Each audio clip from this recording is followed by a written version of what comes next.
Just getting the audio balanced out first.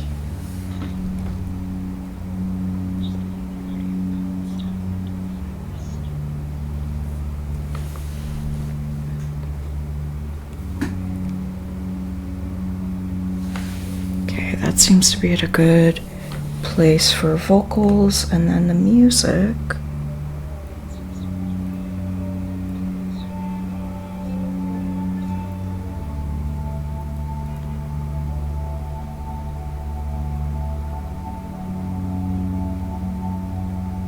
Great.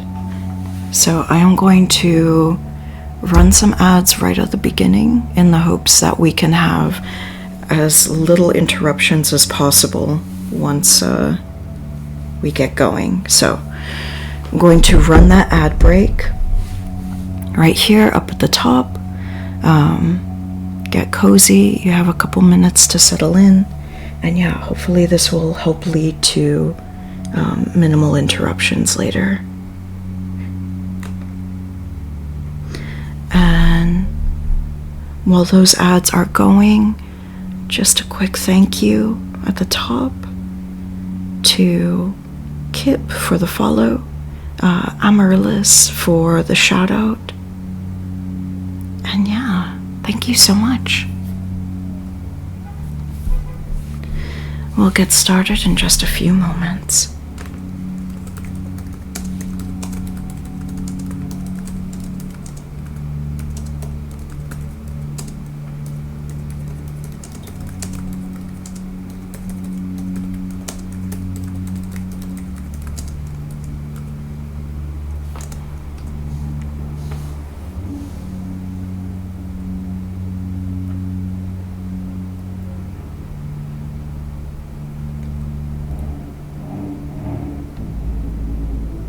Oh wait, did I hit the wrong button? Great. Okay, great, good.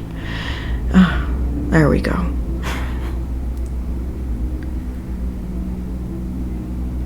Awesome.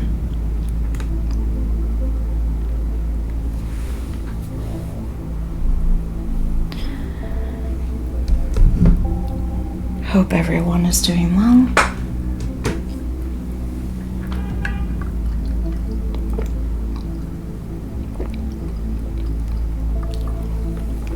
If anyone is curious, this is what I mean by my jug of water. Just a giant mason jar.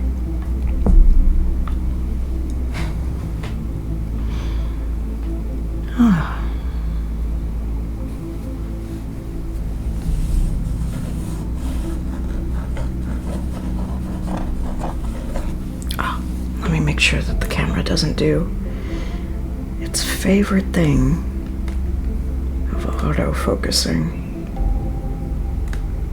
I shut it off every single time and it always comes back.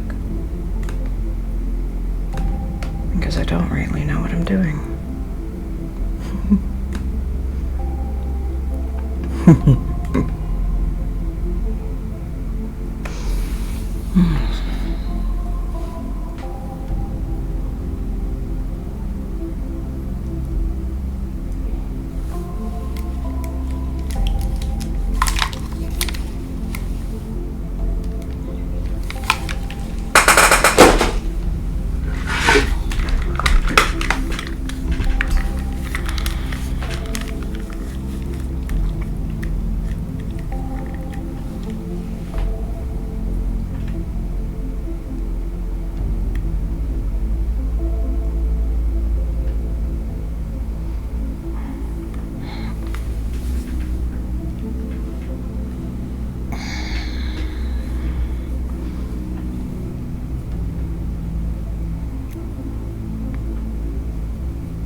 This music is really nice.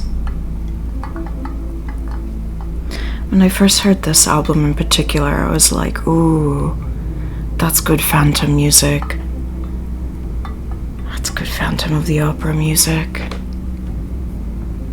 So yeah. I'll do about like a minute or so of top of the hour housekeeping, and then we'll get started.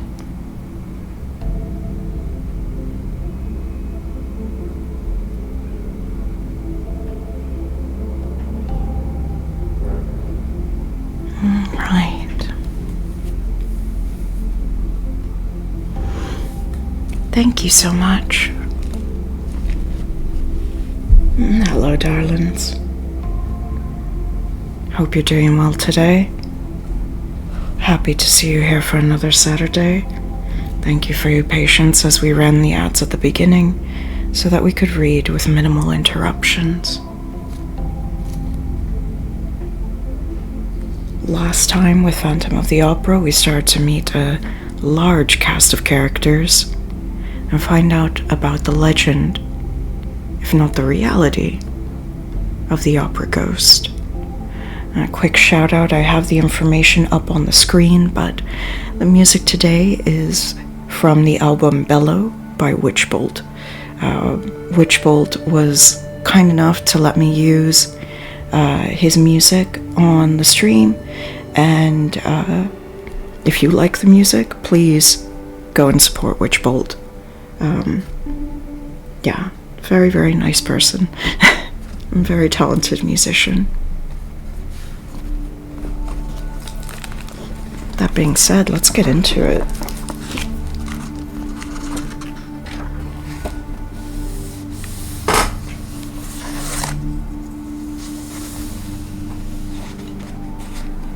Chapter 5. The Enchanted Violin. Christine Daae, owing to intrigues to which I will return later, did not immediately continue her triumph at the opera. After the famous gala night, she sang once at the Duchess de Zurich's, but this was the last occasion on which she was heard in private. She refused without plausible excuse to appear at a charity concert to which she had promised her assistance.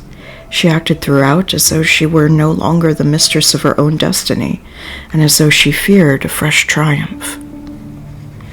She knew that the Comte de Chagny, to please his brother, had done his best on her behalf with Monsieur Richard, and she wrote to thank him and also to ask him to cease speaking in her favor. Her reason for this curious attitude was never known. Some pretended that it was due to overweening pride, others spoke of her heavenly modesty, but people on the stage are not so modest as all that. And I think I shall not be far from the truth if I ascribe her action simply to fear. Yes, I believe that Christine Daae was frightened by what had happened to her. I have a letter of Christine's, it forms part of the Persians collection, relating to this period, which suggests a feeling of absolute dismay. I don't know myself when I sing, writes the poor child. She showed herself nowhere, and the Vicomte de Chagny tried in vain to meet her. He wrote to her, asking to call upon her, but despaired of receiving reply when, one morning, she sent him the following note. Monsieur, I have not forgotten the little boy who went into the sea to rescue my scarf. I feel that I must write you today when I am going to Perros in fulfillment of a sacred duty. Tomorrow is the anniversary of the death of my poor father, whom you knew and who was very fond of you. He is buried there with his violin in the graveyard of the little church, at the bottom of the slope where we used to play as children, beside the road where, when we were a little bigger, we said goodbye for the last time. The Vicomte de Chagny hurriedly consulted a railway guide, dressed as quickly as he could, wrote a few lines for his valet to take to his brother, and jumped into a cab which brought him to the Gare Montparnasse just in time to miss the morning train. He spent a dismal day in town and did not recover his spirits until this evening, when he was seated in his compartment in the Brittany Express. He read Christine's note over and over again, smelling its perfume, recalling the sweet pictures of his childhood, and spent the rest of that tedious night journey in feverish dreams that began and ended with Christine Daae. Day was breaking when he alighted at Lannion. He hurried to the diligence of Perros-Guirec. He was the only passenger.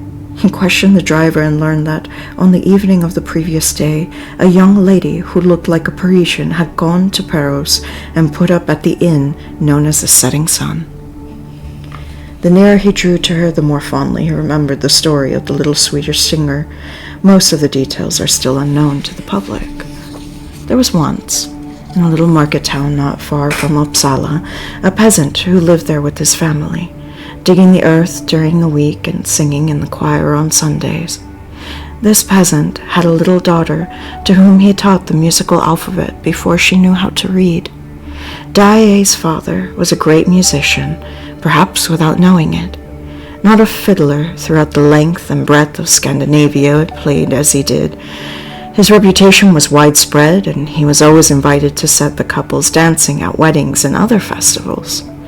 His wife died when Christine was entering upon her 6th year, and the father, who cared only for his daughter and his music, sold his patch of ground and went to Uppsala in search of fame and fortune, where he found nothing but poverty. He returned to the country, wandering from fair to fair, strumming his Scandinavian melodies, while his child, who never left his side, listened to him in ecstasy or sang to his playing. One day, at Limby Fair, Professor Valerius hired him and took them to Gothenburg. He maintained that the father was the first violinist in the world and that the daughter had the making of a great artist. Her education and instruction were provided for. She made rapid progress and charmed everybody with her prettiness, her grace of manner, and her genuine eagerness to please.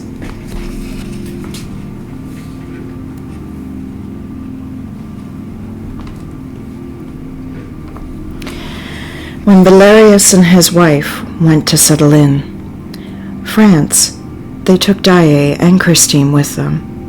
Mama Valerius treated Christine as her daughter. As for Daae, he began to pine away with homesickness.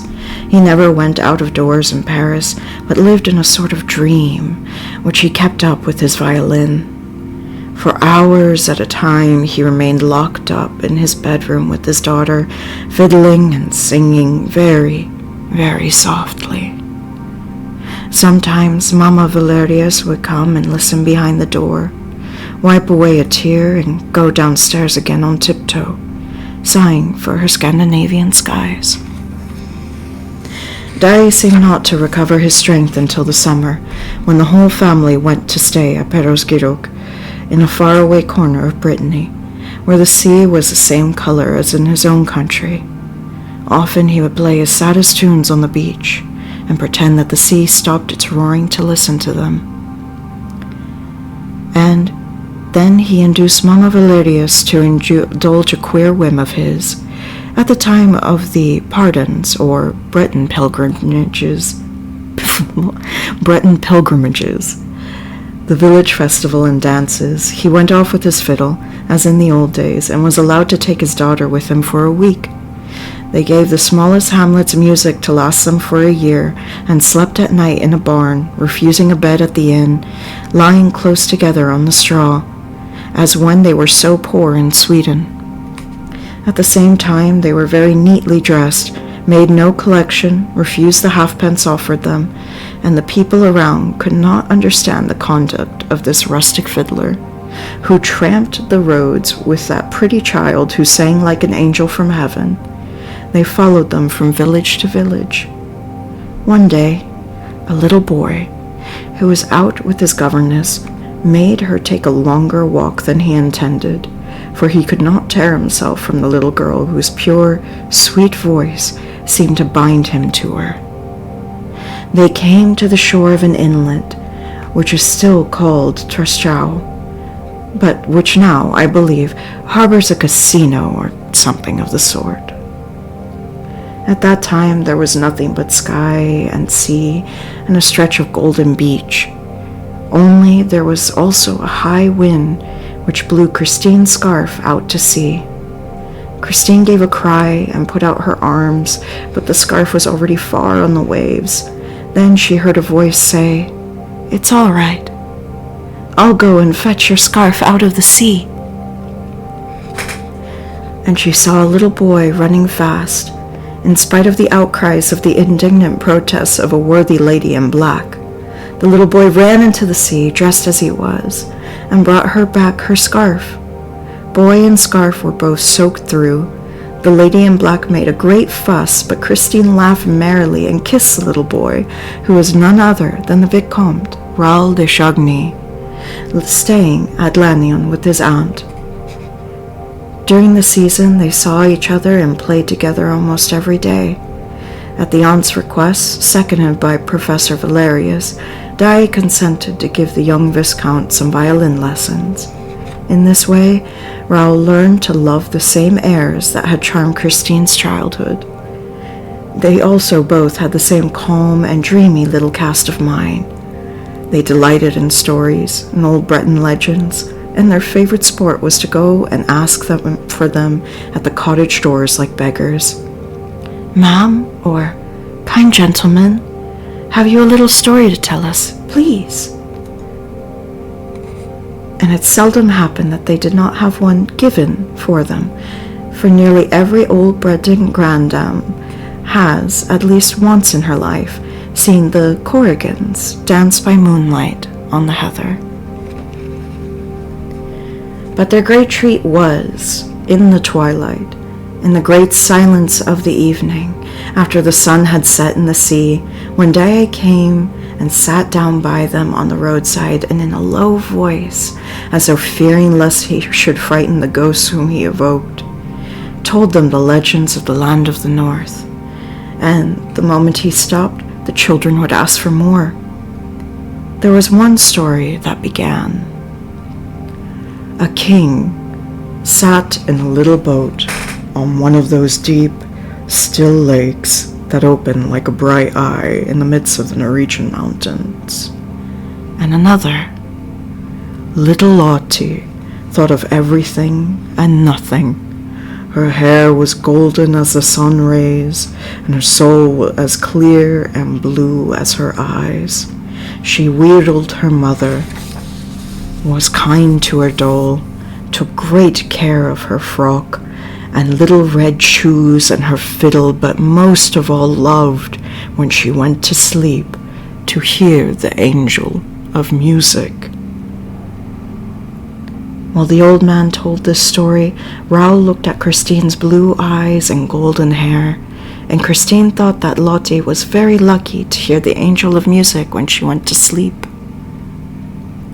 The angel of music played a part in all of Daddy Daae's tales, and he maintained that every great musician, every great artist received a visit from the angel at least once in his life.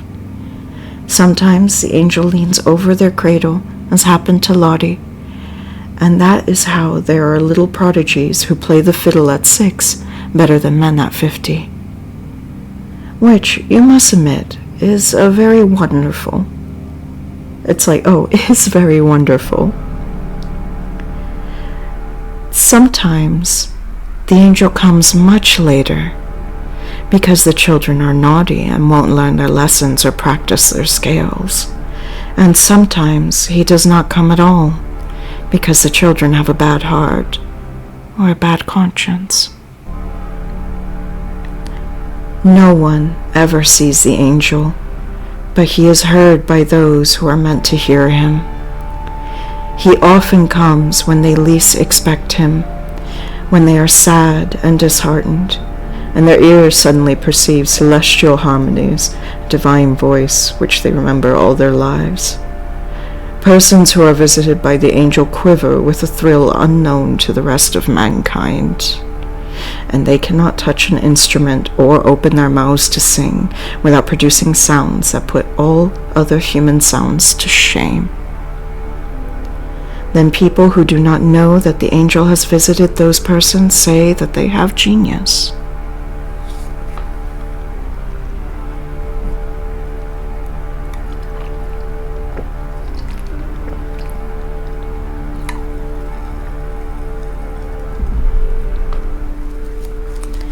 Little Christine asked her father if he had heard the angel of music, but Daddy Dae shook his head sadly, and then his eyes lit up and he said, "You will hear him one day, my child. When I am in heaven, I will send him to you." Daddy was beginning to cough at this time. 3 years later, Raoul and Christine met again at Perros. Professor Valerius was dead, but his widow remained in France with Daddy Dae and his daughter, who continued to play the violin and sing, wrapping in their dream of harmony their kind patroness, who seemed henceforth to live on music alone. The young man, as he now was, had come to Perros on the chance of finding them and went straight to the house in which they used to stay. He first saw the old man, and then Christine entered carrying the tea tray. She flushed at the sight of Raoul, who went up to her and kissed her. She asked him a few questions, performed her duties as hostess prettily, took up the tray again and left the room. Then she ran into the garden and took refuge on a bench, a prey to feelings that stirred her young heart for the first time. Raoul followed her, and they talked till the evening, very shyly. They were quite changed, cautious two diplomatists, and told each other things that had nothing to do with their budding sentiments. And they took leave of each other by the roadside. Raoul, pressing a kiss onto Christine's trembling hand, said, Mademoiselle, I shall never forget you." And he went away regretting his words, for he knew that Christine could not be the wife of the Vicomte de Chagny. As for Christine, she tried not to think of him and devoted herself wholly to her art. She made wonderful progress, and those who heard her prophesied that she would be the greatest singer in the world. Meanwhile, the father died, and suddenly she seemed to have lost, with him, her voice, her soul, and her genius. She retained just, but only just, enough of this to enter into the conservatoire, where she did not distinguish herself at all, attending the classes without enthusiasm, and taking a prize only to please old Mamma Valerius, with whom she continued to live. The first time that Raoul saw Christine at the opera, he was charmed by the girl's beauty and by the sweet images of the past which it evoked, but was rather surprised at the negative side of her art. He returned to listen to her.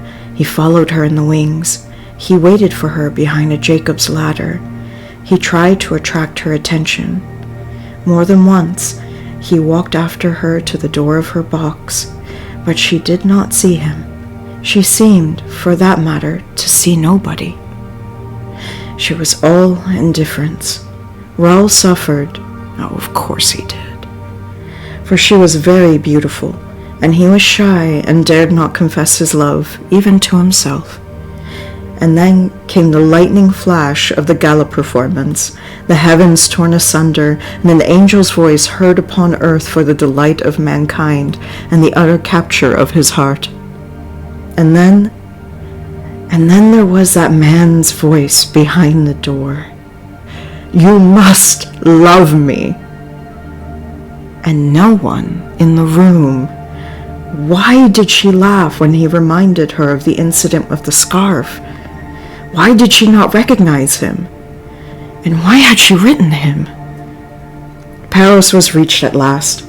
Raoul walked into the smoky sitting room of the setting sun and at once saw Christine standing before him, smiling and showing no astonishment.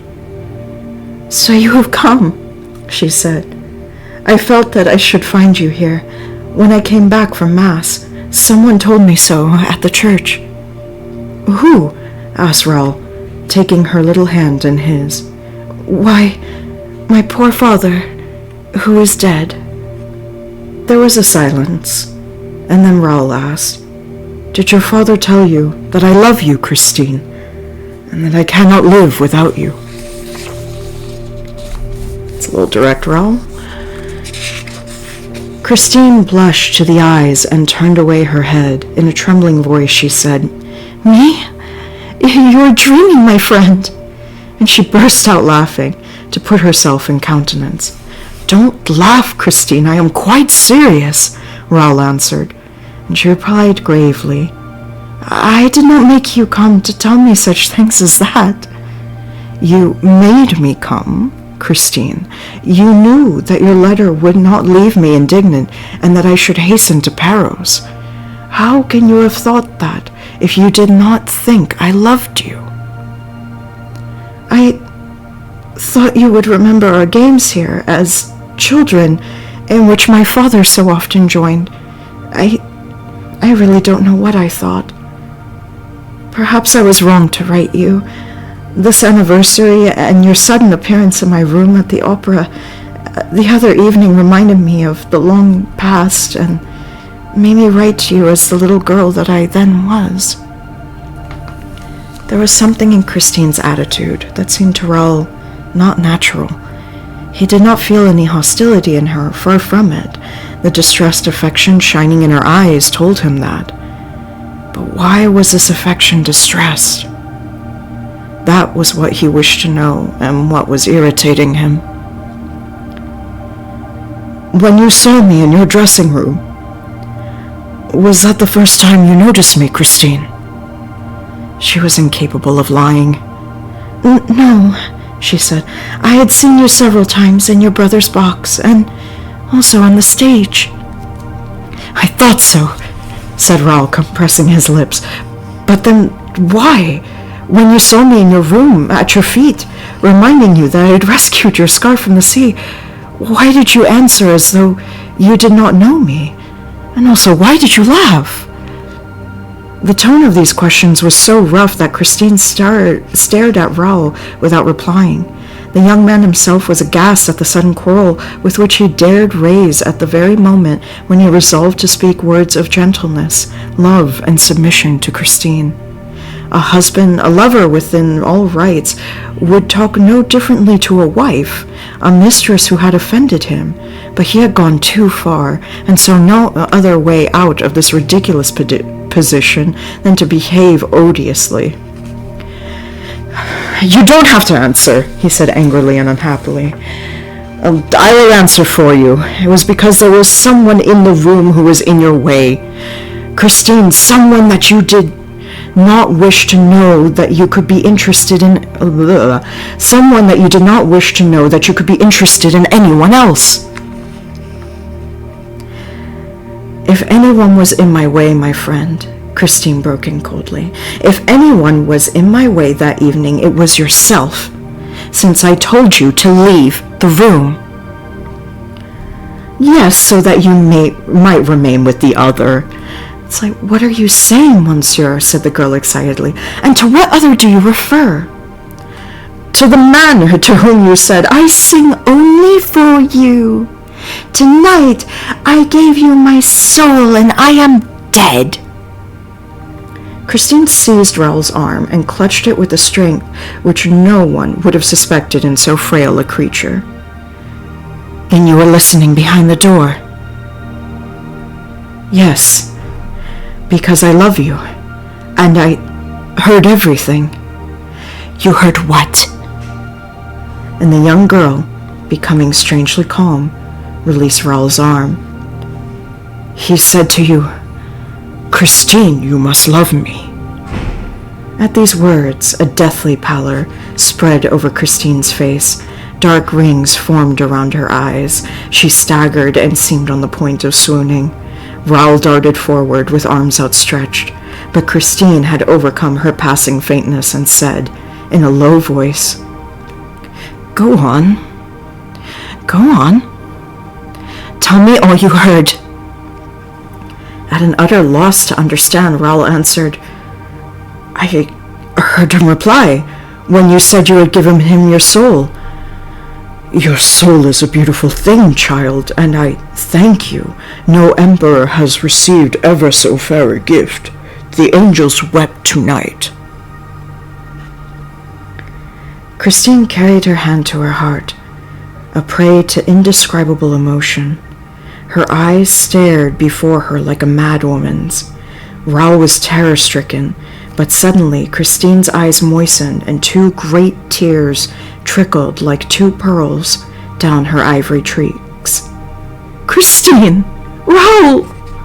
The young man tried to take her in his arms, but she escaped and fled in great disorder. While Christine remained locked in her room, Raoul was at his wit's end for what to do. He refused to breakfast. He was terribly concerned and bitterly grieved to see the hours, which he had hoped to find so sweet, slip past without the presence of the young Swedish girl. Why did she not come to roam with him through the country where they had so many memories in common? You really wonder why, dude? All right. He heard that he had a mass said that morning for the repose of her father's soul, and spent a long time praying in the little church and on the fiddlers too. Then, as she seemed to have nothing more to do at Paros, and, in fact, was doing nothing there, why did she not go back to Paris at once? Raoul walked away, dejectedly, to the graveyard in which the church stood, and was indeed alone among the tombs, reading the inscriptions. But when he turned behind the apse, he was suddenly struck by the dazzling note of the flowers that straggled over the white ground. There were marvelous red roses that had blossomed in the morning in the snow, giving a glimpse of life among the dead, for death was all around him. It also, like the flowers, issued from the ground, which had flung back a number of its corpses. Skeletons and skulls by the hundred were heaped against the wall of the church, held in position by a wire that left the whole gruesome stack visible. Dead men's bones, arranged in rows, like bricks, to form the first course upon which the walls of the sacristy had been built. The door of the sacristy open in the middle of that bony structure, and is often seen in old Breton churches. Raoul said a prayer for Daae, and then, painfully impressed by all those eternal smiles on the mouths of the skulls, he climbed the slope and sat down on the edge of the heath overlooking the sea. The wind fell with the evening. Raoul was surrounded by icy darkness, but he did not feel the cold. It was here, he remembered, that he used to come with little Christine to see the Corrigans dance at the rising of the moon. He had never seen any, though his eyes were good, whereas Christine, who was a little short-sighted, pretended that she had seen many. He smiled at that thought, and then suddenly gave a start. A voice behind him said, "Do you think the Corrigans will come this evening?" It was Christine. He tried to speak. She put a gloved hand on his mouth. "Listen, Raoul, I have decided to tell you something. Serious. Very serious. Do you remember the legend of the angel of music?"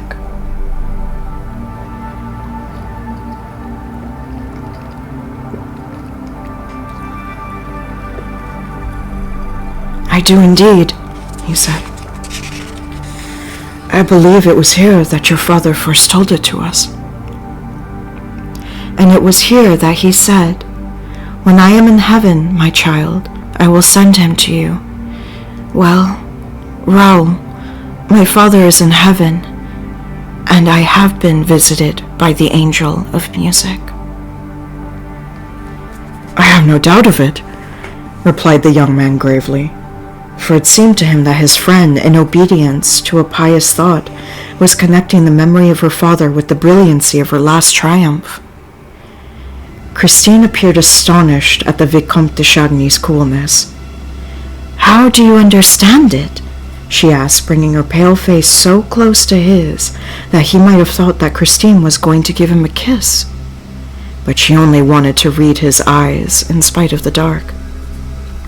I understand, he said, that no human being can sing as you sang the other evening without an intervention of some miracle. No professor on earth can teach you such accents as those. You heard the angel of music, Christine. Yes, she said sullenly, in my dressing room. That is where he comes to give me my lessons daily. In your dressing room? He echoed stupidly. Yes, that is where I have heard him, and I have not been the only one to hear him. Who else has heard him, Christine? You, my friend. I heard the angel of music? Yes, the other evening. It was he who was talking when you were listening behind the door. It was he who said you must love me. But I thought that I was the only one to hear his voice. Imagine my astonishment when you told me this morning that you could hear him too. Raoul burst out laughing. The first rays of the moon came and shrouded the two young people in their light. Christine turned on Raoul with a hostile air. Her eyes, usually so gentle, flashed fire. Are you laughing at me? You think you heard a man's voice, I suppose. Well, replied the young man, whose ideas began to grow confused in the face of Christine's determined attitude. It's you, Raoul, who say that. You, an old You, an old playfellow of my own, a friend of my father's. You've changed since those days. What are you thinking of? I am an honest girl, Monsieur le Vicomte de Chagny, and I don't lock myself up in my dressing room with men's voices. If you had opened the door, you would have seen that there was nobody in the room. That's true. That's true. I did open the door when you were gone, and I found no one in the room. So you see! Well? The Viscount summoned up all his courage. Well, Christine, I think that somebody is making a game of you. She gave a cry and ran away. He ran after her, but in a tone of fierce anger she called out, "Leave me! Leave me!" And she disappeared. Raoul returned to the inn feeling very weary, very low-spirited, and very sad.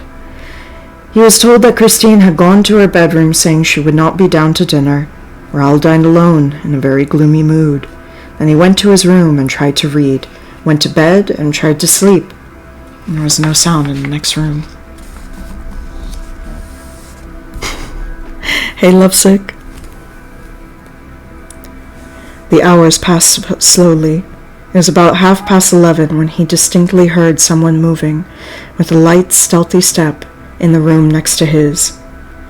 Then Christine had not gone to bed. Without troubling for a reason, Raoul dressed, taking care not to make a sound, and waited. Waited for what? How could he tell? But his heart thumped in his chest when he heard Christine's door turn slowly on its hinges. Where could she be going at this hour, when everyone was fast asleep at Perros? Softly opening the door, he saw Christine's white form in the moonlight, slipping along the passage. She went down the stairs, and he leaned over the baluster above her. Suddenly he heard two voices in rapid conversation. He caught one sentence. "Don't lose the key." It was the landlady's voice. The door facing the sea was open and locked again, and all was still. Raoul ran back to his room and threw back the window. Christine's white form stood on the deserted quay. The first floor of the setting sun was at no great height, and a tree growing against the wall held out its branches to Raoul's impatient arms and enabled him to climb down unknown to the landlady. Her amazement, therefore, was all the greater when the next morning the young man was brought back to her half-frozen, more dead than alive, and when she learned that he had been found stretched at full length on the steps of the high altar of the little church. She ran at once to tell Christine, who hurried down and, with the help of the landlady, did her best to revive him. He soon opened his eyes and was not long in recovering when he saw his friend's charming face leaning over him.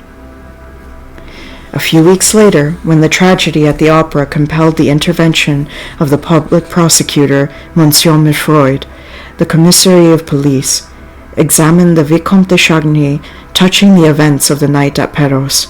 I quote the questions and answers as given in the official report, page 150, etc. Question. Did Mademoiselle Daae not see you come down from your room by the curious road which you selected?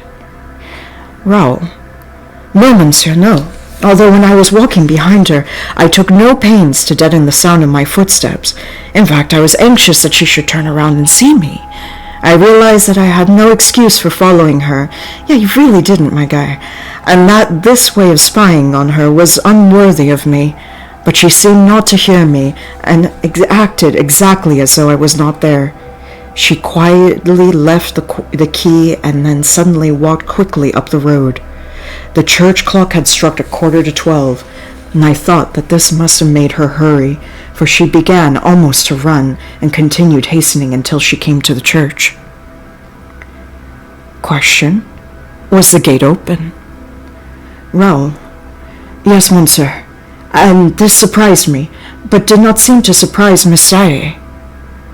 Question. Was there no one in the churchyard? Raoul. I did not see anyone, and if there had been, I must have seen him. The moon was shining on the snow and made the night quite light. Question. Was it possible for anyone to hide behind the tombstones? Raoul. No, monsieur.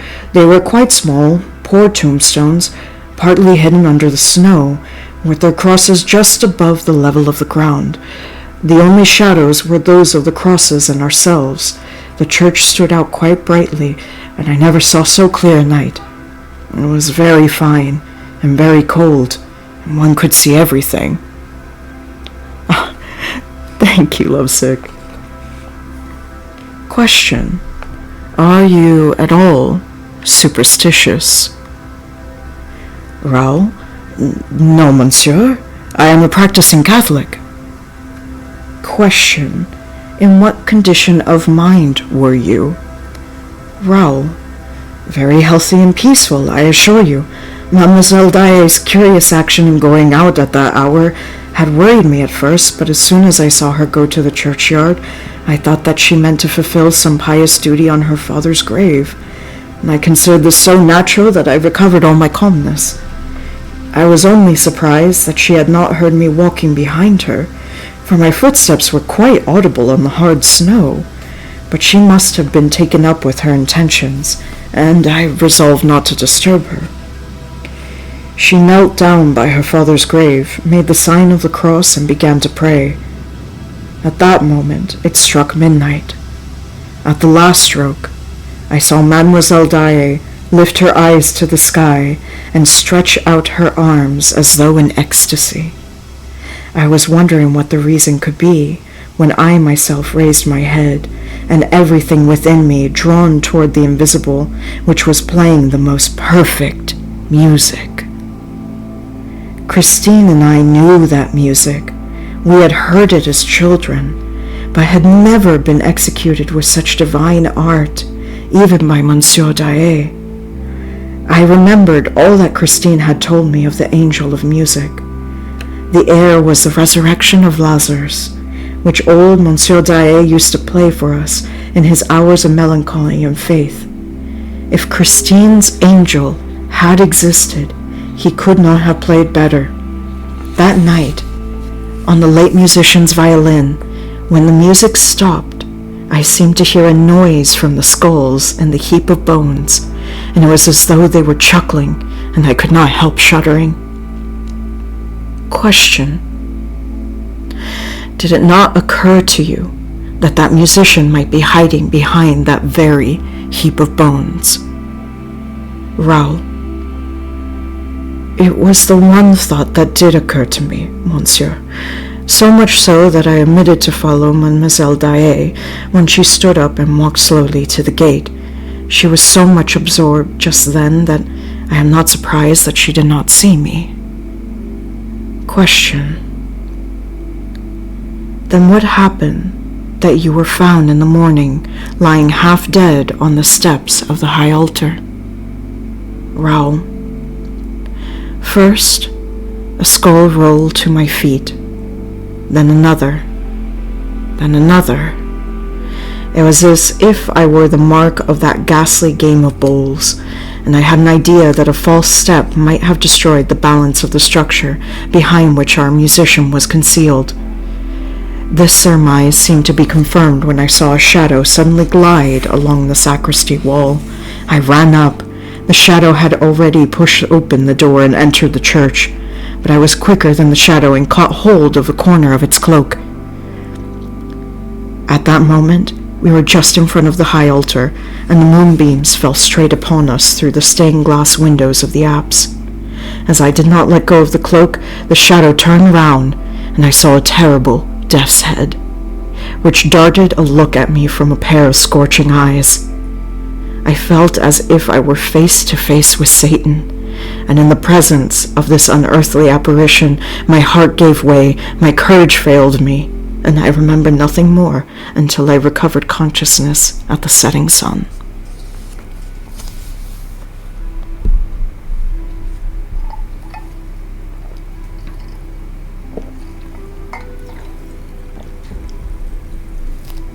Chapter 6. A visit to Box 5. We left Monsieur Firmin Richard and Monsieur Armand Moncharmin at the moment that when they were deciding to look into that little matter of Box 5. Leaving behind them the broad staircase which leads from the lobby outside the manager's office to the stage and its dependencies, they crossed the stage, went out by the subscriber's door, and entered the house through the first little passage on the left. Then they made their way through the front rows of stalls and looked at Box 5 on the grand tier. They could not see it well, because it was half in darkness, and because great covers were flung over the red velvet of the ledges of all the boxes. They were almost alone in the huge, gloomy house, and a great silence surrounded them. It was the time when most of the stagehands go out for a drink. The staff had left the boards for the moment, leaving a scene half set, a few rays of light, a wan, sinister light that seemed to have been stolen from an expiring luminary, fell through some opening or another upon an old tower that raised its pasteboard battlements upon the stage, and everything in this deceptive light adopted a fantastic shape. In the orchestra stalls, the drugget covering them looked like an angry sea, whose glaucous waves had been suddenly rendered stationary by a secret order from the storm phantom, who, as everybody knows, is called the monster. Monsieurs Moncharmin and Richard were the shipwrecked mariners among this motionless turmoil of a calico sea. They made for the left boxes, plowing their way like sailors who leave their ship and try to struggle to the shore. The 8 great polished columns stood up in the dusk like so many huge piles, supporting the threatening, crumbling, big-bellied cliffs whose layers were represented by the circular, parallel waving lines of the balconies of the grand first and second tiers of boxes. At the top, right on top of the cliff, lost in Monsieur Lenepeuve's copper ceiling, figures grinned and grimaced, laughed and jeered at Monsieurs Richard and Moncharmin's distress, and yet these figures were usually very serious. Their names were Isis, Amphitrite, Hebe, Pandora, Psyche, Thetis, Pomona, Daphne, Clytie, Galatea, and Arethusa. Yes, Arethusa herself and Pandora, whom we all know by her box, looked down upon the 2 new managers of the opera, who ended by clutching at some piece of wreckage, and from there stared silently on Box 5 on the grand tier. I have said that they were distressed. At least I presume so. Monsieur Moncharmin, in any case, admits that he was impressed, to quote his own words in his memoir. This moonshine about the opera ghost in which, since we first took over the duties of Messieurs Polny and Debine, we had been so nicely steeped, Moncharmin's style is not always irreproachable, had no doubt ended by blinding my imaginative and also my visual faculties. It may be that the exceptional surroundings in which we found ourselves, in the midst of an incredible silence, impressed us to an unusual extent. It may be that we were the sport of a kind of hallucination brought about by the semi-darkness of the theater and the partial gloom that filled Box 5. At any rate, I saw, and Richard also saw, a shape in that box. Richard said nothing, nor I either, but we spontaneously seized each other's hands. We stood like that for some minutes, without moving, with our eyes fixed on the same point, but the figure had disappeared. Then we went out, and, in the lobby, communicated our impressions to each other, and talked about the shape. The misfortune was that my shape was not in the least like Richard's. I had seen a thing like a death's head resting on the ledge of the box, whereas Richard saw the shape of an old woman who looked like Madame Giry. We soon discovered that we had really been the victims of an illusion, whereupon, without further delay, and laughing like madmen, we ran to Box 5 on the grand tier, went inside, but found no shape of any kind.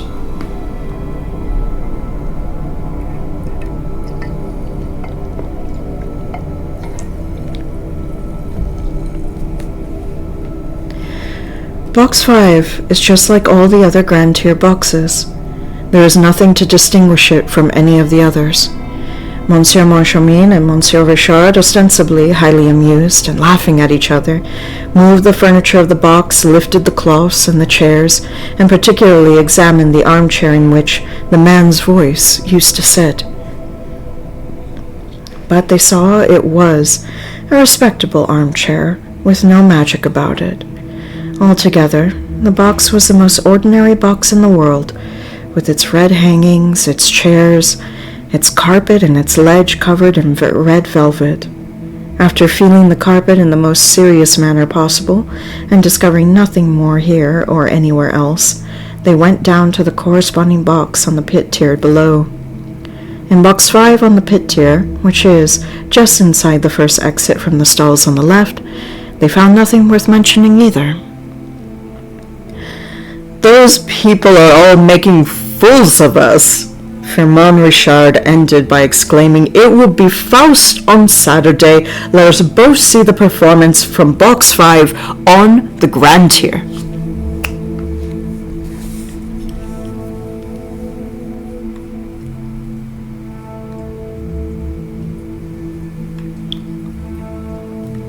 Okay.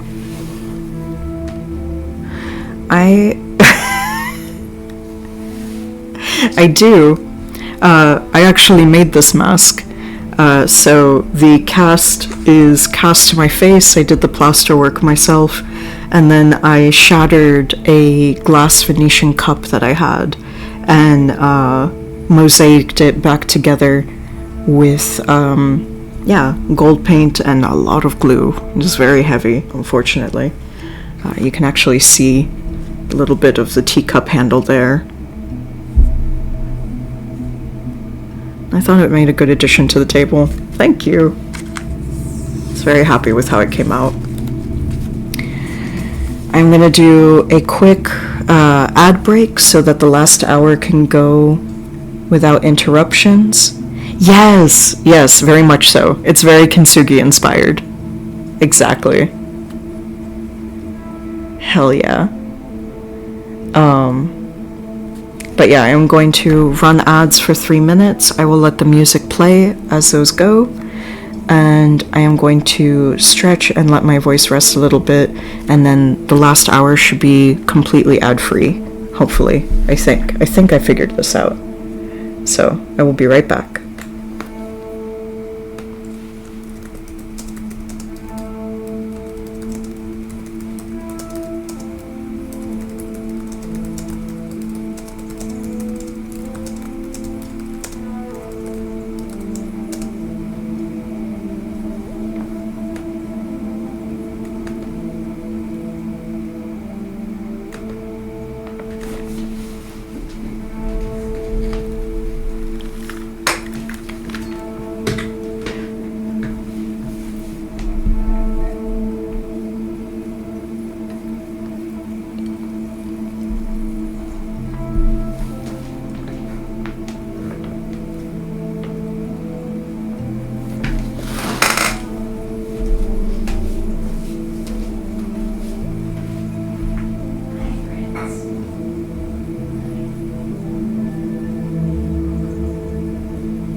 Okay.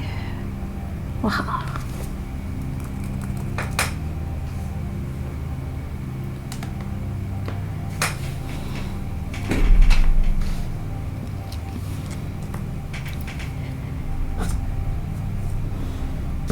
Thank you for the break. Chapter 7. Faust and What Followed. On the Saturday morning, on reaching their office, the joint managers found a letter from O.G. worded in these terms. My dear managers, so it is to be war between us. If you still care for peace, here's my ultimatum. It consists of the following 4 conditions. You must give me back my private box, and I wish it to be at my free disposal from henceforward. The part of Margarita shall be sung this evening by Christine Daae. Never mind about Carlotta. She will be ill. I absolutely insist upon the good and loyal services of Madame Giry, my box-keeper, whom you will reinstate in her functions forthwith. Let me know by letter handed to Madame Giry, who will see that it reaches me that you accept, as your predecessors did, the conditions in my memorandum book relating to my monthly allowance. I will inform you later how you are to pay it to me. If you refuse, you will give Faust tonight in a house with a curse upon it. Take my advice and be warned in time. O.G.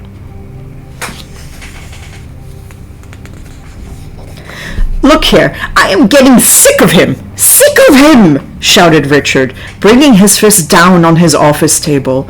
Just then, Mercier, the acting manager, entered. Lachenal would like to see one of you gentlemen, he said. He says that his business is urgent, and he seems quite upset. Who's Lachenal? Asked Richard. He's your stud groom. What do you mean? My stud groom? Yes, sir, explained Mercier. There are several grooms at the opera, and Monsieur Lachenal is at the head of them. And what does this groom do? He has the chief management of the stable. What stable? Why, yours, sir, the stable of the opera. Is there a stable at the opera? Upon my word, I didn't know. Where is it? In the cellars on the rotunda side. It's a very important department. We have 12 horses. 12 horses? And what for, in heaven's name? Why, we want trained horses for the processions and the jouvie and the parterre and so on. Horses used to be on boards. It is the groom's business to teach them. Monsieur Lachenal is very clever at it. He used to manage Franconis's stables. Very well. What does he want? I don't know. I never saw him in such a haste. He can come in. Monsieur Lachenal came in, carrying a riding whip, with which he struck his right boot in an irritable manner. Good morning, Monsieur Lachenal, said Richard, somewhat impressed. To what do we owe the favor of your visit? Mr. Manager, I have come to ask you to get rid of the whole stable. What, you want to get rid of the horses? I'm not talking of the horses, but of the stablemen. How many stablemen have you, Monsieur Lachenal? 6. 6 stablemen? It's at least 2 too many. Their places, Monsieur interposed, created and forced upon us by the Under-Secretary for Fine Arts. They are filled by protégés of the government, and, if I may venture to... I don't care a hang for the government, roared Richard. We don't need more than 4 stablemen for 12 horses. 11, said the head riding master, corrected him. 12, repeated Richard.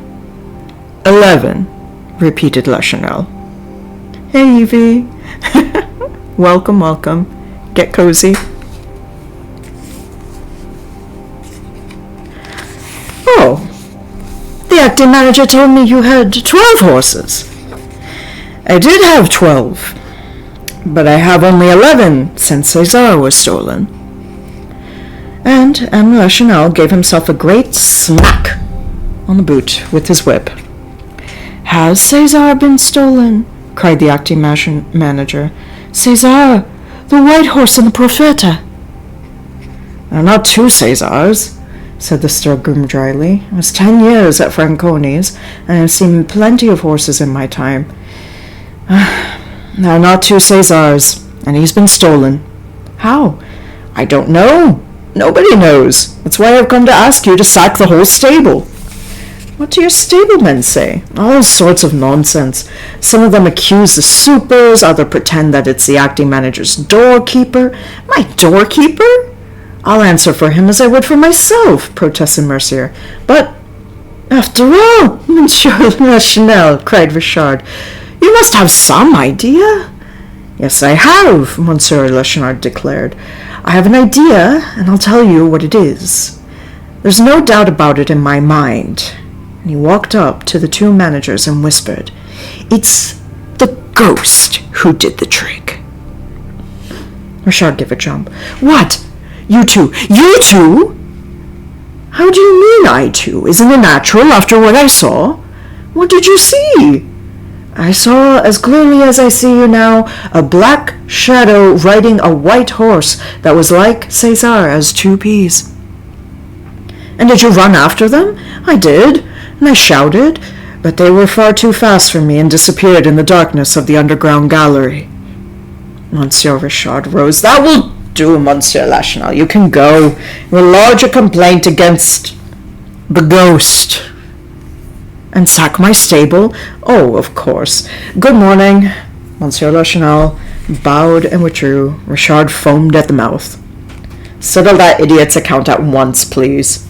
He is a friend of the government's representatives, Mercier ventured to say, and he takes his vermouth at Tortoni's with Lagreen, Scholl, Pertus, Lion Hunter, added Monsieur. We shall have the whole press against us. He'll tell the story of the ghost, and everybody will be laughing at our expense. We may as well be dead as ridiculous. All right, say no more about it.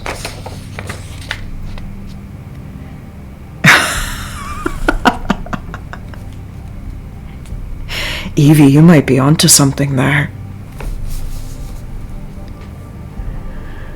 At that moment the door opened. It must have been deserted by its usual Cerberus, for Madame Giry entered without ceremony, holding a letter in her hand, and said hurriedly, I beg your pardon. Excuse me, gentlemen. I had a letter this morning from the upper ghost. He told me to come see you, and that you had something to... She did not complete the sentence. She saw Firmin Richard's face, and it was a terrible sight. He seemed ready to burst. He said nothing. He could not speak. But suddenly he acted. First, his left arm seized upon the quaint person of Madame Giry and made her describe so unexpected a semicircle that she uttered a despairing cry. Next, his right foot imprinted its sole on the black taffeta of a skirt, which certainly had never before undergone a similar outrage in a similar place. The thing happened so quickly that Madame Giry, when in the passage, was still quite bewildered and seemed not to understand, but suddenly she understood, and the opera rang with her indignant yells, her violent protests and threats. About the same time Carlotta, who had a small house of her own in the Rue de Faubourg Saint-Honoré, rang for her maid, who brought her letters to her bed. Among them was an anonymous missive, written in red ink, in a hesitating, clumsy hand, which ran,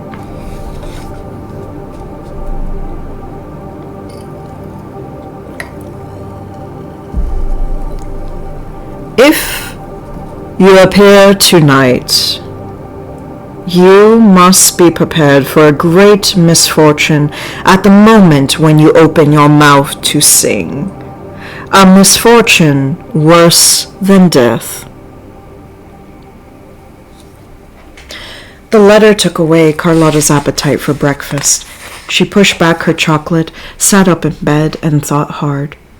It was not the first letter of the kind which she had received, but she had never one couched in such threatening terms.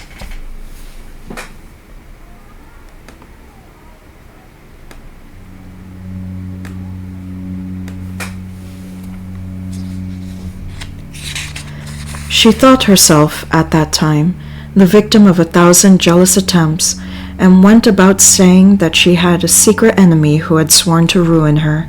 She pretended that a wicked plot was being hatched against her, a cabal which would come to a head one of these days. But she added that she was not the woman to be intimidated. The truth is that, if there was a cabal, it was led by Carlotta herself against poor Christine, who had no suspicion of it. Carlotta had never forgiven Christine for the triumph which she had achieved when taking her place at a moment's notice. When Carlotta heard of the astounding reception bestowed upon her understudy, she had at once cured of an incipient attack of bronchitis and a bad fit of sulking against the management, and lost the slightest inclination to shirk her duties. From that time, she worked with all her might to smother her rival, enlisting the services of influential friends to persuade the managers not to give Christine an opportunity for fresh triumph. Certain newspapers, which had begun to extol the talent of Christine, now interested themselves only in the fame of Carlotta. Lastly, in the theater itself, the celebrated but heartless and soulless diva made the most scandalous remarks about Christine and tried to cause her endless minor unpleasantness. When Carlotta had finished thinking over the threat contained in the strange letter, she got up. "We shall see," she said, adding a few oaths in her native Spanish with a very determined air. The first thing she saw when looking out of her window was a hearse. She was very superstitious, and the hearse and the letter convinced her that she was running the most serious dangers that evening. She collected all her supporters, told them that she was threatened at that evening's performance with a plot organized by Christine Daae, and declared that they must play a trick upon that chit by filling the house with her, Carlotta's admirers. She had no lack of them, had she? She relied upon them to hold themselves prepared for any eventuality and to silence the adversaries if, as she feared, they created a disturbance. Monsieur Richard's private secretary called to ask after the diva's health and returned with the assurance that she was perfectly well and that, were she dying, she would sing the part of Margarita that evening. The secretary urged her, in his chief's name, to commit no imprudence, to stay at home all day, and to be careful of draughts. And Carlotta could not help, after he had gone, comparing this unusual and unexpected advice with the threats contained in the letter. It was 5 o'clock when the post brought a second anonymous letter in the same hand as the first. It was short, and said simply, "You have a bad cold. If you are wise, you will see that it is madness to try to sing tonight."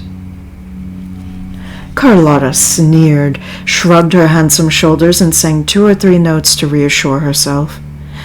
Her friends were faithful to their promise. They were all at the opera that night, but looked round in vain for the fierce conspirators whom they were instructed to suppress. The only unusual thing was the presence of Monsieur Richard and Monsieur Moncharmin in Box 5. Carlotta's friends thought that, perhaps, the managers had wind, on their side, of the proposed disturbance, and that they had determined to be in the house, so as to stop it then and there. But this was unjustifiable supposition, as the reader knows. Monsieur Richard and Monsieur Moncharmin were thinking of nothing but their ghost. In vain do I call, through my vigil weary, on creation and its Lord. Never reply will break the silence dreary, no sign, not a single word.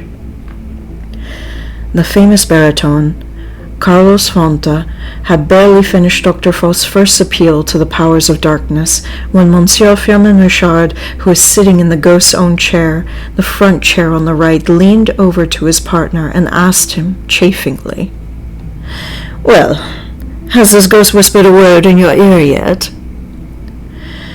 "Well, don't be in such a hurry," replied Moncharmin and Moncharmin in the same gay tone. "The performance has only begun, and you know that the ghost does not usually come until the middle of the first act."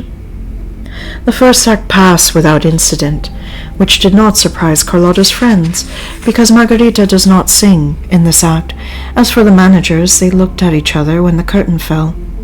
"That's one," said Moncharmin. "Yes, the ghost is late," said Firmin Richard. "It's not a bad house," said Moncharmin, "for a house with a curse on it." And Monsieur Richard smiled and pointed to a fat, rather vulgar woman dressed in black, sitting in a stall in the middle of the auditorium, with a man in a broadcloth frock cloak on either side of her. "Who on earth are those?" asked Moncharmin. "Those, my dear fellow, are my concierge, her husband, and her brother." "Did you give them their tickets?" "I did. My concierge had never been to the opera. This is the first time, and she is now going to come every night. I wanted her to have a good seat before spending her time showing other people to theirs." Moncharmin asked what he meant, and Richard answered that he had persuaded his concierge, in whom he had the greatest confidence, to come and take Madame Giry's place. Yes, he would like to see if, with that woman instead of the old lunatic, Box 5 would continue to astonish the natives. "By the way," said Moncharmin, "you know that Mother Giry is going to lodge a complaint against you." "With whom? The ghost?" "The ghost. Moncharmin had almost forgotten him. However, that mysterious person did nothing to bring himself to the memory of the managers, and they were just saying to each other for the second time when the door of the box suddenly opened to admit the startled stage manager. "What's the matter?" they both asked, amazed at seeing him there at such a time. "It seems there's a plot got up by Christine Daae's friends against Carlotta. Carlotta's furious." "What on earth?" said Richard, knitting his brows. But the curtain rose on the scene, and Richard made no sign to the stage manager to go away. When the two were alone again, Moncharmin leaned over to Richard. "Then Daae has friends?" he asked. "Yes, she has." "Who?" Richard glanced across the box on the grand tier containing no one but two men. "The Comte de Chagny? Yes, he spoke to me in her favor with such warmth that if I had not known him to be Sorelli's friend—" "Really, really," said Moncharmin. "And who's that pale young man beside him?" "That's his brother, the Viscount." "He ought to be in bed, he looks ill." The stage rang with gay song. "Red or white liquor, coarse or fine, when can it matter, so we can have wine?" Students, citizens, soldiers, girls, and matrons whirled light-heartedly before the inn with the figure of Bacchus for a sign. Sybil made her entrance. Christine Daae looked charming in her boy's clothes, and Carlotta's partisans expected to hear her greeted with an ovation which would have enlightened them as to the intentions of her friends. But nothing happened. On the other hand, when Marguerite crossed the stage and sang the only two lines allotted her in this second act, "No, my lord, not a lady am I, nor yet a beauty, and do not need an arm to help me on my way," Carlotta was received with enthusiastic applause. It was so unexpected and so uncalled for that those who knew nothing about the rumors looked at one another and asked what was happening. And this act was also finished without incident. Then everybody said, "Of course, it will be during the next act." Some, who seemed to be better informed than the rest, declared that the row would begin with the ballad of the King of Toul, and rushed to the subscriber's entrance to warn Carlotta.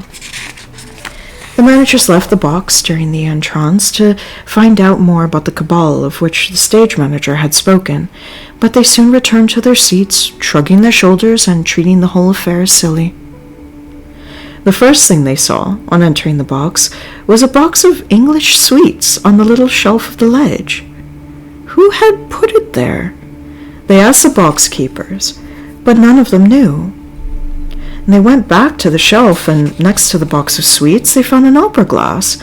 They looked at each other, and they had no inclination to laugh. All that Madame Giry had returned to them, all that Madame Giry had told them returned to their memory, and then they seemed to feel a curious sort of draft around them. They sat down in silence.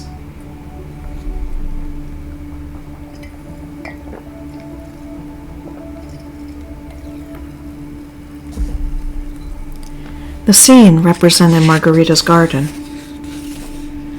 "Gentle flowers in the dew, be message from me," as she sang these first two lines, with her bunch of roses and lilacs in her hand, Christine raising her head, saw the Vicomte de Chagny in his box, and from that moment her voice seemed less sure, less crystal clear than usual. Something seemed to deaden and dull her singing. "What a queer girl she is," said one of Carlotta's friends in the stalls, almost out loud. "The other day she was divine, and tonight she's simply bleating. She has no experience, no training." "Gentle flowers, lie ye there, and tell her from me." The Viscount put his head upon his hands and wept.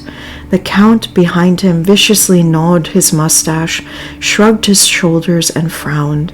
For him, usually so cold and correct, to betray his inner feelings like that by outward signs, the Count must be very angry, He had seen his brother return from a rapid and mysterious journey in an alarming state of health. The explanation that followed was unsatisfactory, and the Count asked Christine Daae for an appointment. She had the audacity to reply that she could not see either him or his brother. Would she but deign to hear me, and with one smile to cheer me? The little baggage, growled the Count, and he wondered what she wanted, what she was hoping for. She was a virtuous girl. She was said to have no friend, no protector of any sort. That angel from the north must be very artful. Raoul, behind the curtain of his hands that veiled his boyish tears, thought only of the letter which he received on his return to Paris, where Christine, fleeing from Paris like a thief in the night, had arrived before him. My dear little playfellow, you must have the courage not to see me again, not to speak of me again. If you love me just a little, do this for me who will never forget you, my dear Raoul. My life depends on it, and your life depends on it. Your little Christine. Thunders of applause, and Carlotta made her entrance. I wish I could but know who was he that addressed me, if he was noble, or at least what his name is. When Margarita had finished singing the ballad of King of Toul, she was loudly cheered, and again when she came to the end of the jewel song. Ah, the joy of Pasquamper, these jewels bright to wear. Thenceforth, certain of herself, certain of her friends in the house, certain of her voice and her success, fearing nothing, Carlotta flung herself into the part without restraint or modesty. She was no longer Margarita. She was Carmen. She was applauded all the more, and her debut with Faust seemed about to bring her a new success, when suddenly a terrible thing happened. Faust had knelt on one knee. Let me gaze on the form below me, while from yonder ether blue, look how far the star of eve, bright and tender, lingers over me, to love thy beauty too. And Margarita replied, Oh, how strange! Like a spell does evening bind me, and a deep languid charm I feel without alarm, and with its melody enwind me, and all my heart subdue. And at that moment, at that identical moment, the terrible thing happened. Carlotta croaked like a toad. There was consternation on Carlotta's face, and consternation on the faces of all the audience. The two managers in their box could not suppress an exclamation of horror. Everyone felt the thing was not natural, and there was witchcraft behind it.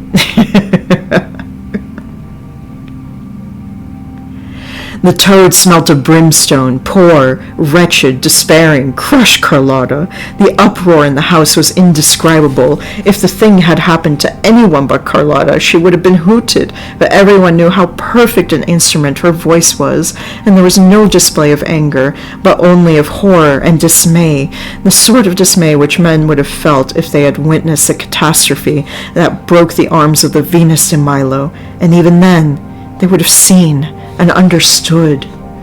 But here that toad was incomprehensible, so much so that some seconds spent in asking herself if she really heard that note, that sound, that infernal noise issue from her throat. She tried to persuade herself that it was not so, that she was the victim of an illusion of the ear, and not of an act of treachery on the part of her voice.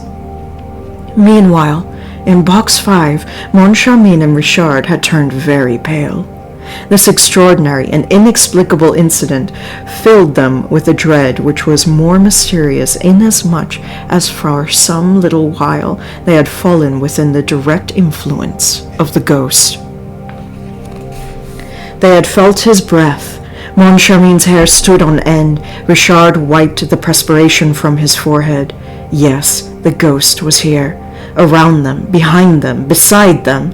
They felt his presence without seeing him. They heard his breath, close, close, close to them. They were sure that there were 3 people in the box. They trembled. They thought of running away. They dared not. They dared not make a movement or exchange a word that would have told the ghost that they knew he was here. What was going to happen? This happened. Their joint exclamation of horror was heard all over the house. They felt that they were smarting under the ghost's attacks. Leaning over the edge of their box, they stared at Carlotta as though they did not recognize her. That infernal girl must have given the signal for some catastrophe. They were waiting for the catastrophe.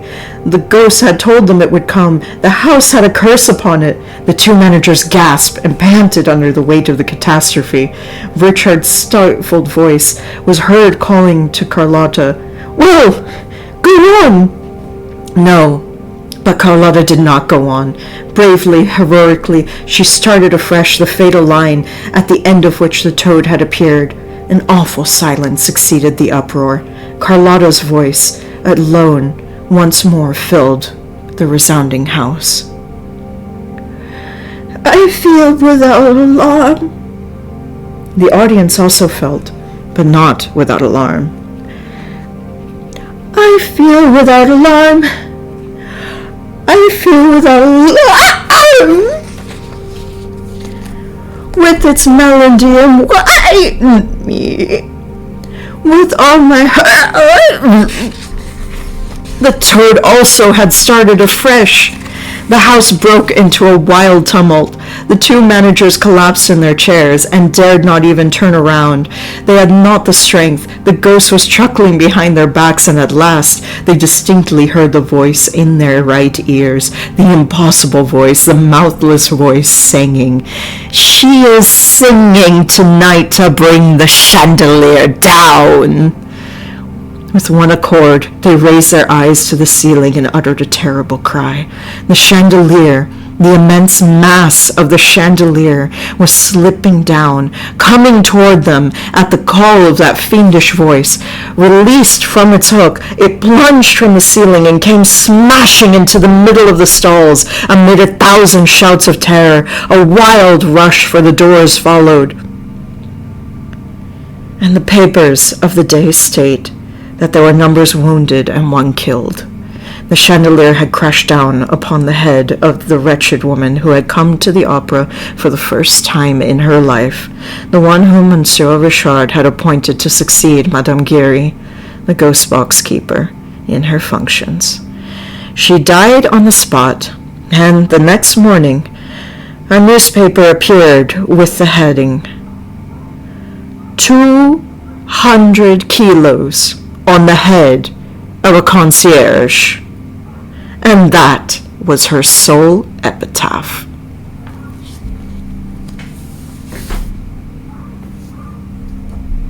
Where are we on time? I think we could do 1 more chapter. Evie, did you like the frog? I've been waiting for that one. Let's do 1 more chapter today. Chapter 8. The Mysterious Brougham. That tragic evening was bad for everybody. Carlotta fell ill. As for Christine Daae, she disappeared after the performance. A fortnight elapsed during which she was neither seen at the opera nor outside. Raoul, of course, was the first to be astonished at the prima donna's absence. He wrote to her Madame Valerius's fête and received no reply. His grief increased, and he ended by being seriously alarmed at never seeing her name on the program. Faust was played without her. One afternoon he went to the manager's office to ask the reason of Christine's disappearance. He found them both looking extremely worried. Their own friends did not recognize them. They had lost all their gaiety and spirits.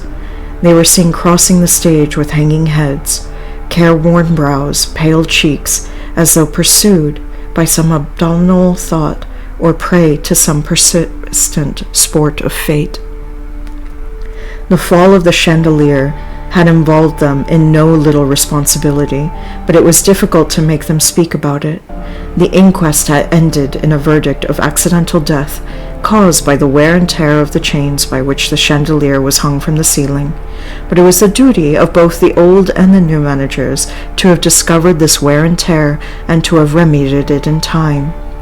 And I feel bound to say that Messieurs Richard and Moncharmin at this time appeared so changed, so absent-minded, so mysterious, so incomprehensible, that many of the subscribers thought that some event even more horrible than the fall of the chandelier must have affected their state of mind.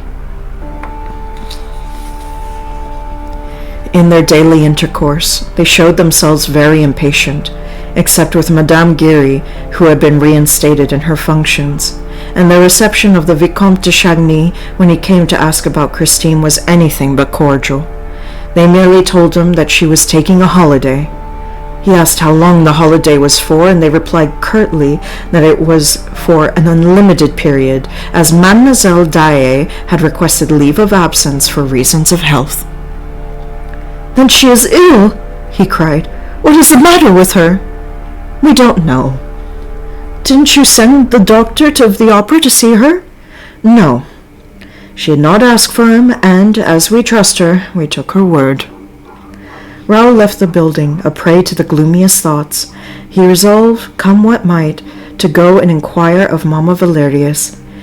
He remembered the strong phrases in Christine's letter forbidding him to make any attempt to see her, and he paid no attention to that whatsoever, apparently. But what he had seen at Perros, when he had heard behind the dressing-room door his conversation with Christine at the edge of the moor, made him suspect some machination which, devilish though it might be, was none the less human. The girl's highly strung imagination, her affectionate and credulous mind, the primitive education which had surrounded her childhood with a circle of legends, the constant brooding over her dead father, and, above all, the state of sublime ecstasy into which music threw her from the moment that this art was made manifest to her in certain exceptional conditions, as in the churchyard at Perros. All this seemed to him to constitute a moral ground only too favorable for the malevolent designs of some mysterious and unscrupulous person. Was this person... to this person was Christine Daae the victim? Was to this person Christine Daae the victim? This was the very reasonable question which Raoul put to himself as he hurried to Mamma Valerius. He trembled as he rang at a little flat at the Rue Notre-Dame de Victoire. The door was opened by the maid by whom he had seen coming out of Christine's dressing room one evening. He asked if he could speak to Madame Valerius. He was told that she was ill in bed and not receiving visitors. "Take my card, please," he said. The maid soon returned and showed him into a small and scantily furnished drawing room, in which portraits of Professor Valerius and old Daae hung on opposite walls. "Madame begs Monsieur le Vicomte to excuse her," said the servant. "She can only see him in her bedroom because she can no longer stand on her poor legs." 5 minutes later, Raoul was ushered into an ill-lit room, where he had once recognized the good, kind face of Christine's benefactress in the semi-darkness of an alcove. Mamma Valerius's hair was now quite white, but her eyes had grown no older. Never, on the contrary, had her expression been so bright, so pure, and so childlike. "Monsieur de Chagny," she cried gaily, putting out both her hands to her visitor. "Ah, it is heaven that sends you here. We can talk of her." This last sentence sounded very gloomily in the young man's ears. He at once asked, "Madame, where is Christine?" And the old lady replied calmly, "She is with her good genius." "What good genius?" exclaimed poor Raoul. "Why, the angel of music!" The Viscount dropped into a chair. Really? Christine was with the angel of music? and there lay Mamma Valerius in bed, smiling to him and putting her finger to her lips to warn him to be silent, and she added, "You must not tell anybody." "You can rely on me," said Raoul. He hardly knew what he was saying, for his ideas about Christine, already greatly confused, were becoming more and more entangled, and it seemed as if everything was beginning to turn around him, around the room, and around the extraordinarily good lady with the white hair and forget-me-not eyes. I know I can," she said with a happy laugh. "But why don't you come near me, as you used to when you were a little boy? Give me your hands as when you brought me the story of little Lottie, which Daddy Dae had told you. I am very fond of you, Monsieur Raoul, you know, and so is Christine, too." "She is fond of me," sighed the young man, and he found a difficulty in collecting his thoughts and bringing them to bear on Mamma Valerius's good genius, on the angel of music of whom Christine had spoken to him so strangely, on the death's head which he had seen in a sort of nightmare on the high altar at Paros, and also on the opera ghost, whose fame had come to his ears one evening when he was standing behind the scenes, within hearing of a group of scene-shifters who were repeating the ghastly description which the hangman, Joseph Bouquet, had given of the ghost before his mysterious death. He asked in a low voice, "What makes you think that Christine is fond of me, madame?" "She used to speak of you every day." "Really? And what did she tell you?" "She told me that you had made her a proposal." And the good lady began laughing wholeheartedly. Raoul sprang from his chair, flushing to the temples, suffering agonies. "What's this? Where are you going? Sit down again at once, will you? Do you think I will let you go like that? If you're angry at me for laughing, I beg your pardon. After all, what has happened isn't your fault. Didn't you know? Did you think that Christine was free?" "Is Christine engaged to be married?" the wretched Raoul asked in a choking voice. Why no? You know as well as I do that Christine couldn't marry even if she wanted to." I don't know anything about it. Why can't Christine marry?" "Because of the angel of music, of course." "I don't follow." "Yes, he forbids her to." "He forbids her? The angel of music forbids her to marry?" "Oh, he forbids her, without forbidding her. It's like this. He tells her that if she got married, she would never hear him again, that's all. And he would go away forever. So you understand, she can't let the angel of music go. It's quite natural." Yes, echoed Raoul submissively. "It's quite natural. Besides, I thought Christine had told you all that when she met you at Paros, where she went with her good genius." "Oh, she went to Paris with her good genius, did she?" "This is to say, he arranged to meet her down there in Paros churchyard. At Daye's grave, he promised to play her the resurrection of Lazarus on her father's violin." Raoul de Chagny rose, and with a very authoritative air pronounced these peremptory words. "Madame, you will have the goodness to tell me where that genius lives." Oh, yeah, I forgot I set up a coffee. The old lady did not seem surprised at this indiscreet command. She raised her eyes and said, "In heaven." Such simplicity baffled him. He did not know what to say in the presence of this candid and perfect faith in a genius who came down nightly from heaven to haunt the dressing rooms at the opera. He now realized the possible state of mind of a girl brought up between a superstitious fiddler and a visionary old lady, and he shuddered when he thought of the consequences of it. "Is Christine still a good girl? Ew, Raoul," he asked suddenly in spite of himself.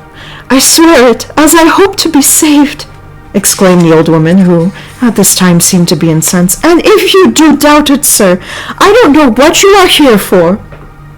Fair. Raoul tore at his gloves. "How long has she known this genius?" "About 3 months. Yes, it's quite 3 months since he began to give her lessons. The Viscount threw up his arms with a gesture of despair. The genius gives her lessons. And where? Pray. Now that she has gone away with him, I can't say, but up to a fortnight ago, it was in Christine's dressing room. It would be impossible in this little flat. The whole house would hear them, whereas at the opera, at 8 o'clock in the morning, there's no one about. Do you see? Yes, I see, cried the Viscount, and he hurriedly took leave of Madame Valerius, who asked herself if the young nobleman was not a little off of his head. Yeah, just a little bit. God, Raoul is a lot. He walked home to his brother's house in a pitiful state. He could have struck himself, banged his head against the walls. To think that he had believed in her innocence, in her purity. Again, Raoul, the angel of music. He knew him now. He saw him. It was beyond a doubt some unspeakable tenor, a good-looking jackanapes, who'd mouthed and simpered as he sang. He thought himself as absurd and as wretched as could be. Oh, what a miserable, little, insignificant, silly young man was Monsieur le Vicomte de Chagny, thought Raoul furiously, and she, what a bold and damnable sly creature.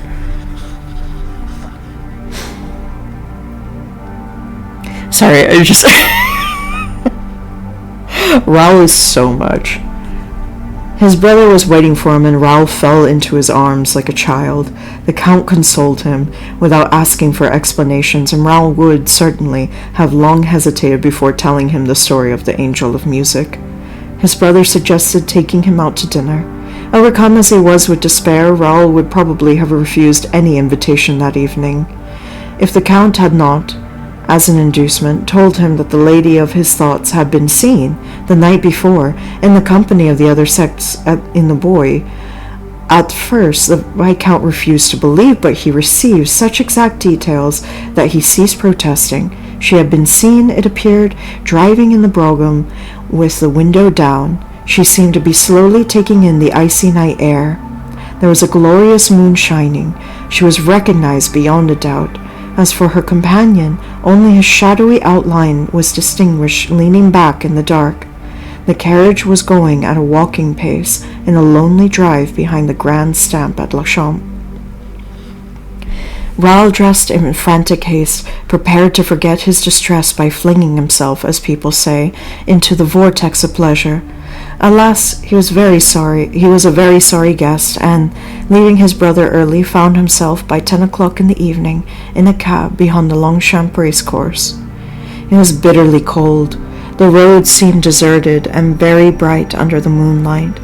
He told the driver to wait for him patiently at the corner of a near turning, and, hiding himself as well as he could, stood stamping his feet to keep him warm. He had been indulging in this healthy exercise for half an hour or so, when a carriage turned the corner of the road and came quietly in his direction at a walking pace.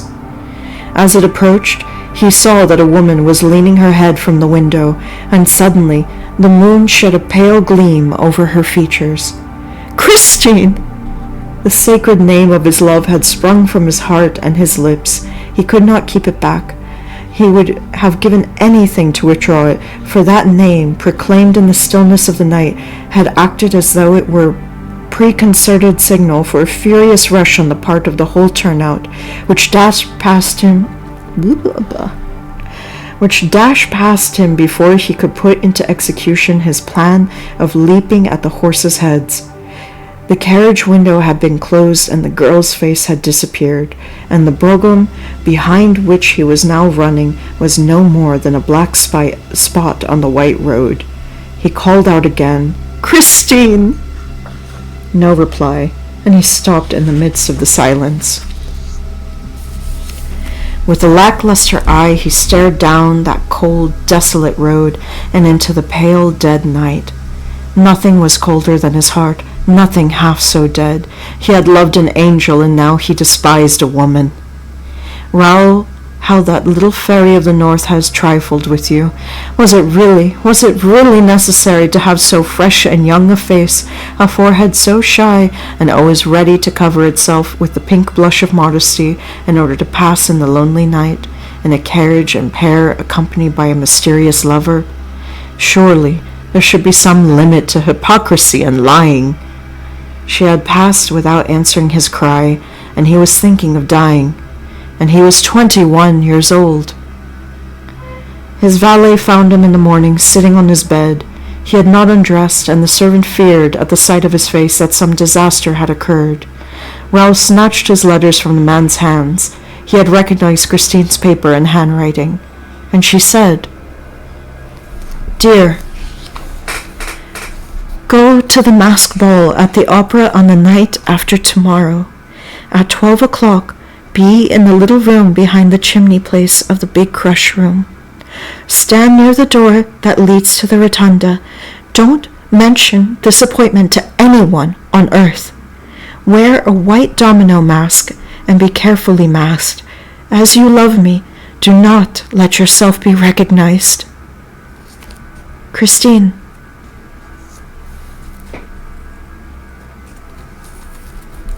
And that is where we will leave it for the week. So,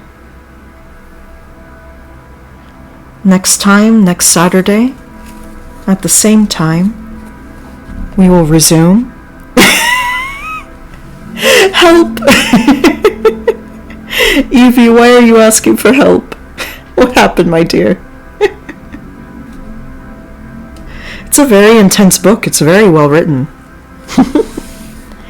But next week, you have to wait until next week? You were invested. Also, my voice was starting to croak out like Carlotta's by the end there, so I definitely can only do 2 hours at most. But I'm glad that you had fun. Next week at the same time, we will start with Chapter 9, which will begin with The Masquerade.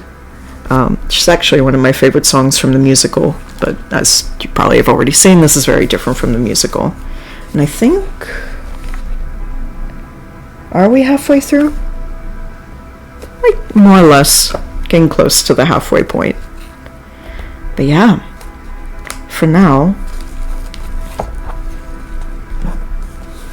That is where we will leave Christine and Raoul. And until next time,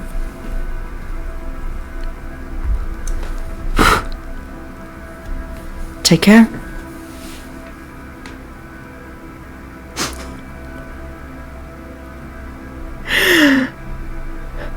You'll have to wait to see when Kermit enters, Evie. Take care.